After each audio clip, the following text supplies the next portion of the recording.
अस्सलामु अलैकुम।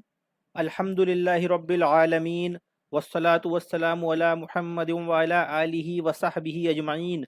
औज़ु बिल्लाहि मिनश शैतानिर रजीम। बिस्मिल्लाहिर रहमानिर रहीम। रब्बि इश्रह ली सदरी व यस्सिर ली अमरी वहलुल उक़दतम मिन लिसानी यफ़क़हू क़ौली। रब्बी यस्सिर वला तुअस्सिर व तम्मिम बिल खैर। अल्लाहुम्मा इन्नी अस्अलुका इल्मन नाफ़ियन व रिज़्क़न तय्यिबन व अमलन मुतक़ब्बला। तो आज हमें इस्म पढ़ना है। आज का जो हमारा टॉपिक है वो इस्म है। कल तक हमने देख लिया था कि कलिमा हमने पढ़ा था और कलिमा तीन तरह का था, इस्म, फेल और हर्फ।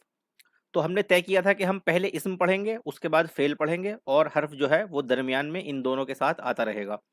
तो आज इस्म को शुरू करते हैं। तो इस्म को समझने के लिए इसके चार पहलुओं को समझना बहुत ज़्यादा ज़रूरी है। सबसे पहले इसके चार पहलू होते हैं, वो मैं आपके सामने दिखा रहा हूँ। जैसा कि आप देख पा रहे हैं स्क्रीन पर, पहले नंबर पर जिन्स है, दूसरे नंबर पर अदद है और तीसरे नंबर पर वसत है और चौथे नंबर पर एराब है। इस सब को हम बारी बारी से पढ़ लेंगे। फिलहाल अब इसके अंदर सबसे पहला हमारा जिन्स होगा। अब मैं इसमें आपको शॉर्ट में थोड़ा थोड़ा सबके बारे में बता देता हूँ। वो इसलिए बताता हूँ मैं कि जब हम इनको अलग अलग पढ़ेंगे तो हमें इनके बारे में कुछ पता हो, थोड़ा बहुत, एकदम से ये हमारे लिए नया ना हो, हम इससे मानूस हो, फैमिलियर हो जाएं। मसलन बाद में हमारा अदद शुरू होगा, फिर वसत होगा, फिर एराब होगा, तो हम इनसे फैमिलियर हो, मानूस हो, हमें एकदम से ये बिल्कुल नया ना लगे। इसलिए शुरू में हम इन चारों के बारे में थोड़ा थोड़ा बता के चलते हैं शुरू करने से पहले।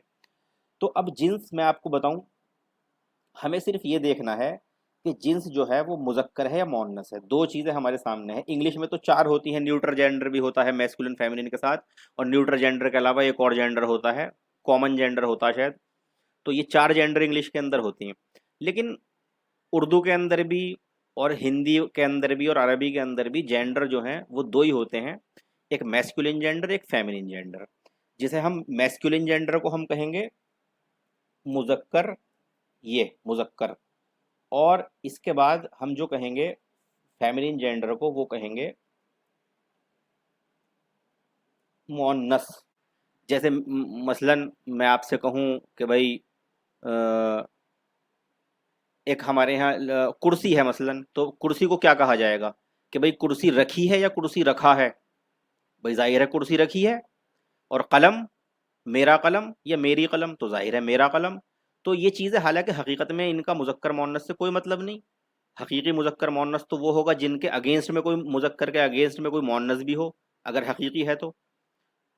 और दूसरी बात कि जो मुजक्कर मुअन्नस हैं ये अपने नाम के ऊपर जाते हैं, सिर्फ इनके नाम की वजह से इनका स्टेटस बदल जाता है। मुजक्कर, बेजान चीज़ें भी मुजक्कर मुअन्नस हो जाती हैं, उर्दू हिंदी में और अरबी में भी यही चलता है कि बेजान चीज़ें भी मुजक्कर मुअन्नस हो जाती हैं। तो हमें सिर्फ इसमें कुछ नहीं करना। जब हम जिन्स को स्टार्ट करेंगे तो हमें सिर्फ ये पता लगाना है कि कौन सा इसम मुजक्कर है और कौन सा इसम मुअन्नस है, बस। इसके अलावा कुछ नहीं, ज़्यादा हमें इसके उसमें नहीं जाना है। बस सिर्फ हम किसी इसम को देखेंगे और हमें ये पहचानना है कि ये इसम हमारा मैस्कुलिन है या फेमिनिन है, मुजक्कर है या मुअन्नस है। उसको हम पढ़ लेंगे कि किस तरह हमें पता लगाना है। और अदद में हम क्या पढ़ेंगे? अदद में अदद में एक चीज़ थोड़ी समझने की है जो अरबी में थोड़ी अलग हटके है। देखो, हम उर्दू में पढ़ते हैं वाहिद जमा, यानी एक चीज़ वाहिद है और एक उसकी जमा है। सिंगल है, प्लुरल है, ये इंग्लिश में होता है बिल्कुल।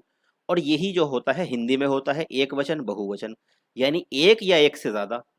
ये चीज़ बिल्कुल सिंपल सी है भाई। अगर एक है तो वो उर्दू में वाहिद है, हिंदी में एक वचन है, इंग्लिश में सिंगुलर है। और अगर कोई भी चीज़ एक से ज़्यादा है तो वो उर्दू में जमा है, हिंदी में बहुवचन है और इंग्लिश के अंदर प्लुरल है। लेकिन अरबी में इससे थोड़ा अलग है। अरबी में ये, इसमें एक चीज़ और ऐड हो जाएगी। अरबी के अंदर ये तीन होते हैं, वाहिद, मुसन्ना, जमा। वाहिद, मुसन्ना, जमा। यहाँ पर जो जमा होगी वो दो से ज्यादा पर होगी, दो पर नहीं होगी जमा। वाहिद एक के लिए, मुसन्ना दो के लिए और जमा दो से ज्यादा के लिए। उर्दू में, हिंदी में और इंग्लिश में क्या हो रहा था कि एक से ज्यादा पर ही जमा हो रही थी। उर्दू में, हिंदी में और इंग्लिश में, तीनों लैंग्वेजेस में एक से ज्यादा होने पर जमा हो रहा था, ठीक है नहीं। और एक पर वाहिद हो रहा था, सिंगुलर हो रहा था, एक वचन हो रहा था। लेकिन संस्कृत और अरबी का मामला एक है। वहां पे संस्कृत में जिस तरह से द्विवचन होता है कि दो चीजों के लिए एक अलग संस्कृत होती है, इसी तरह अरबी के अंदर मुसन्ना होता है जो दो चीज के लिए होता है। तो अब इस चीज में अगर किसी को कोई दिक्कत हो तो वो मुझसे पूछ लो अनम्यूट करके। نہیں کلیئر ہے، یہاں تک کلیئر ہے۔ کلیئر ہے نا؟ تو مثنیٰ کی بات کلیئر ہو گئی. میں اس کو لکھتا ہوں واحد مثنیٰ جمع، یہ ہمیں عدد میں پڑھنا ہے. تو اب عدد کے اندر ہمیں کیا پتہ لگانا ہے کہ ہمارا اسم عدد کے اعتبار سے کیا ہے، یا تو واحد ہے یا پھر مثنیٰ ہے یا پھر جمع ہے. تو اب اوپر سے آئے پھر ہم ایک بار دیکھیے جنس کے اعتبار سے پتہ لگانا ہے کہ ہمارے اسم کو مذکر ہے، ہمارا اسم مذکر ہونا چاہیے یا مؤنث، یعنی جو اسم ہمارے سامنے ہے وہ مذکر ہے یا مؤنث ہے. اور عدد کے اعتبار سے ہمیں پتہ ہونا چاہیے کہ ہمارا جو اسم ہے وہ واحد ہے یا مثنیٰ ہے یا جمع ہے، یا مثنیٰ کا ایڈیشن ہے. اور وسعت کے اعتبار سے ہمیں کیا پتہ ہونا چاہیے، وہ ہمیں یہ پتہ ہونا چاہیے کہ ہمارا اسم جو ہے وہ نکرہ ہے یا پھر معرفہ ہے. نکرہ ہے یا معرفہ ہے، یہ دو چیزیں. نکرہ اور معرفہ کے بارے میں بھی تھوڑا سا بتا کے چلتا ہوں میں. نکرہ کہیں گے کامن ناؤن کو، اور معرفہ کہیں گے پراپر ناؤن کو. مثال کے طور پہ میں آپ سے کہوں کہ ہم کسی کلاس روم میں جائیں، ہم کسی اسکول میں جائیں وزٹ کرنے، وہاں کوئی کلاس روم ہو، تو وہاں جو ہے ہم کہیں گے بھئی کتنے لڑکے ہیں، لڑکا کون کون ہے، تو وہاں پوری کلاس کھڑی ہو جائے گی، سبھی لڑکے بیٹھے ہیں وہاں پر پوری کلاس میں. لیکن ہم یہ کہیں کہ بھائی دانش کتنے ہیں، تو ہو سکتا ہے کوئی ایک آدھ کھڑا ہو جائے یا دو کھڑے ہو جائیں. یہی ہے نا؟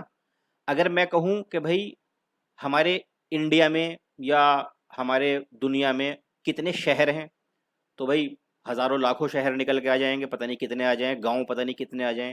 لیکن اگر میں کہوں کہ بھائی دلی، تو وہ ایک آئے گا نکل کر. تو یہ جو کامن ناؤن ہوتا ہے یہ نکرہ ہوتا ہے. اس میں نکرہ جس کے اندر خاص پہچان کسی اسم کی نہیں ہو پاتی، وہ کامن ہوتا ہے. اور معرفہ وہ ہوتا ہے کہ جس کی خاص پہچان ہو جائے اور جس کی معرفت ہو جائے. دراصل معرفت سے ہی لفظ بنا ہے، معرفہ وہی ہے یہ لفظ. تو جو خاص مطلب پراپر ناؤن جسے ہم انگلش میں کہتے ہیں وہی معرفہ ہے. اب جب اس کو ہم ڈیٹیل میں پڑھیں گے تو اس کو بھی پڑھ لیں گے. اب اعراب کے اندر ہمیں کیا چیز پتہ لگانی ہے اسی طرح سے، کہ ہمارا اسم یا تو ہوگا مرفوع، مرفوع، یا پھر ہوگا منصوب، اور یا پھر ہوگا مجرور. اب اگر ہم نے یہ چار چیزیں پڑھ لی اسم کی، تو سمجھیے ہمارا اسم کمپلیٹ، اور 50% ہم نے قرآن کی آیات کا انالیسس کر دیا، 50% کا. کیونکہ دیکھیے دو طرح کے جملے ہیں، اسمیہ اور فعلیہ. ہم نے دو ہی حصوں میں ڈیوائڈ کیا ہے. حرف تو ہمارا ان دونوں کے ساتھ آ ہی جائے گا جیسا میں نے شروع میں بتایا. تو قرآن کلام مجید کے اندر، قرآن پاک کے اندر جو ہے، یا عربی زبان کے اندر کوئی بھی کچھ بھی ہو، کسی بھی زبان کے اندر ہو، ایک جملہ اسمیہ ہوتا ہے اور ایک جملہ جو ہے وہ فعلیہ ہوتا ہے. چلیے ہم کچھ دیر کے لیے یہ مان لیں کہ فعل کیونکہ ورب ہے اس کے اندر جملے زیادہ بنتے ہیں، تو آپ اس کو 40 اور 60 کے ریشیو میں رکھ دیجئے. اسم سیکھنے کے بعد آپ 40% تو انالیس کر ہی سکیں گے، باقی 60% آپ فعل میں کرنے لگیں گے. تو اگر ہم نے یہ چار پہلو اسم کے پڑھ لیے تو ہمارا اسم جو ہے وہ بالکل ایسا ہے کہ ہم اس میں کبھی بھی کہیں بھی دھوکہ نہیں کھا سکتے، اور بہت آرام کے ساتھ ہم باریک سے باریک چیز کا بھی ترجمہ نکال لیں گے اپنے آپ سے، اگر یہ چار چیزیں ہم نے پکی کر کے اپنی کر لی. تو اس میں جو ہمارا سب سے پہلا نمبر آئے گا آپ پڑھنے کا وہ جنس آئے گا. باقی کل پھر ہم جنس کو پوری طرح سے ختم کر دیں گے. اور کل کی کلاس جب آف ہوگی تو آپ عربی کے اندر یہ جانتے ہوں گے کہ کیسے مذکر آئے گا اور کیسے مؤنث ہم پہچانیں گے. آپ یہ جان چکے ہوں گے کل کی کلاس کے بعد. اللہم انفعنی بما علمتنی وعلمنی ما ینفعنی وزدنی علما. سبحانک لا علم لنا الا ما علمتنا انک انت العلیم الحکیم. وصلی اللہ علی سیدنا محمد وآلہ واصحابہ اجمعین. سبحان ربک رب العزت عما یصفون وسلام علی المرسلین والحمد للہ رب العالمین. آمین یا رب العالمین برحمتک یا ارحم الراحمین. السلام علیکم.